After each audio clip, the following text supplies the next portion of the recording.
कहानी की शुरुआत होती है एक शांत कमरे से। टीवी के सामने जमीन पर बैठी एक छोटी लड़की रिया कार्टून देख रही होती है। अचानक टीवी की स्क्रीन काली पड़ जाती है। कुछ सेकंड बाद स्क्रीन पर लाल रंग की चेतावनी चमकती है। एक इमरजेंसी संदेश गूंजता है। यह कोई आम बीमारी नहीं है। यह इन्फेक्शन इंसानों को कुछ ही मिनटों में हिंसक और जानवरों जैसा बना देता है। यह सुनकर रिया की मां घबरा जाती है। वह तुरंत अपने पति अर्जुन को कॉल करती है, जो एक एयरफोर्स पायलट है। दूसरी तरफ सिर्फ गोलियों की आवाज और चीखें सुनाई देती हैं। अर्जुन कांपती आवाज में कहता है, यह शहर खत्म हो चुका है।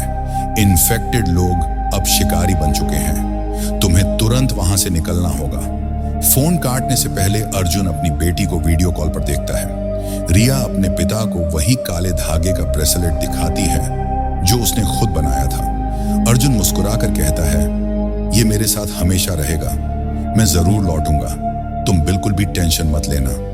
लेकिन वह कभी नहीं लौटता। जब मां अपने दोनों बच्चों को लेकर बाहर भागती है तो सड़क पर सिर्फ लोग इधर उधर भाग रहे होते हैं। सायरन, आग और चीख पुकार देखकर रिया की मां और डर जाती है। अचानक एक इन्फेक्टेड इंसान उस पर हमला कर देता है।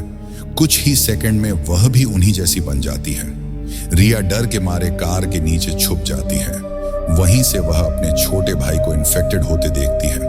वह चीख नहीं पाती, आंसू गिरते हैं, पर आवाज नहीं निकलती। तभी एक गोली चलती है। रिया की मां नीचे गिर जाती है। एक अजनबी आदमी वीर रिया को अपनी बाहों में उठा लेता है। लेकिन अगला पल और भी भयानक होता है।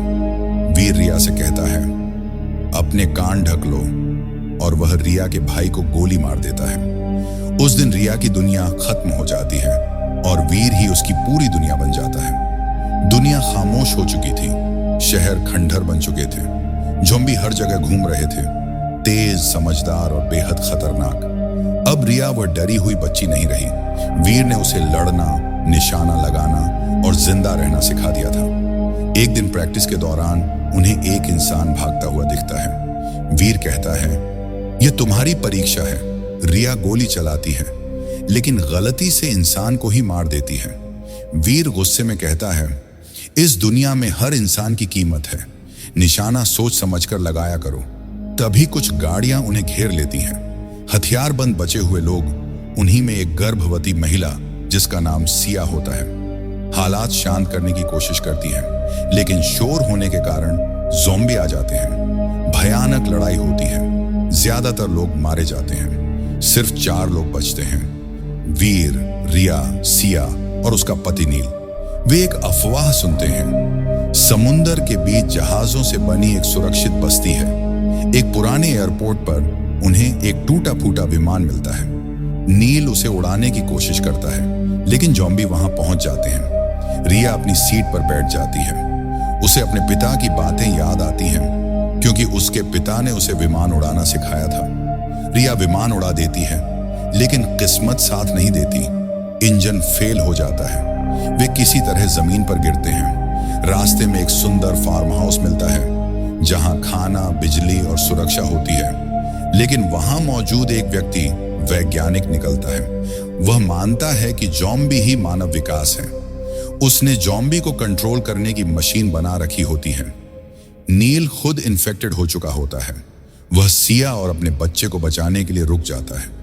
आखिरी सांस तक लड़ता है और बाकी को बचा लेता है। समुंदर के नीचे बनी कॉलोनी में आखिरी हमला होता है। वहां ज़ॉम्बियों का नेता सामने आता है। रिया उसकी कलाई पर वही ब्रेसलेट देखती है। वह उसका पिता होता है। रिया का दिल टूट जाता है, लेकिन वीर को बचाने के लिए वह गोली चला देती है, क्योंकि उस पल वह समझ जाती है उसके सामने पिता नहीं, एक ज़ॉम्बी खड़ा है। कॉलोनी नष्ट कर दी जाती है। ज़ॉम्बी खत्म हो जाते हैं। दूर समुंदर दिखाई देता है, एक नई शुरुआत का संकेत। वीर, रिया और सिया की बेटी उस ओर बढ़ते हैं।